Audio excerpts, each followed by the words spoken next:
నమస్తే, నేను మీ ఈశ్వర్. ఈ6 న్యూస్ కి స్వాగతం. వార్తల్లోని ముఖ్య అంశాలు.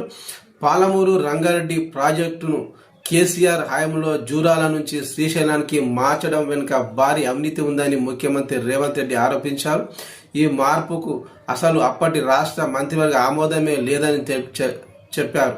కేసీఆర్ అసెంబ్లీకి వస్తే తారీఖుతో సహా ఆయన చేసుకున్న చీకటి ఒప్పందాలు పెంచిన అంచనాలన్నీ బయట పెడతామని ప్రకటించారు. ప్రాణహిత చేవేళ్ల ప్రాజెక్టుకు సంబంధించి బ్యారేజీని తమ్మిడిహెట్టి నుంచి మేడిగడ్డకు మార్చినప్పుడు మంత్రివర్గ ఆమోదం తీసుకోలేదని, పాలమూరు ప్రాజెక్టు విషయంలోనూ అదే చేశారని చెప్పారు.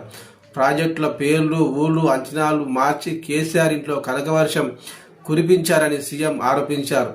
పాలమూరు రంగారెడ్డి ప్రాజెక్టు అవినీతిపై అసెంబ్లీలో చర్చించి దర్యాప్తుకు ఆదేశిస్తామని ముఖ్యమంత్రి ప్రకటించారు. కేసీఆర్ కూడా సభకు వచ్చి బలంగా తన వాదన వినిపించాలని కోరారు.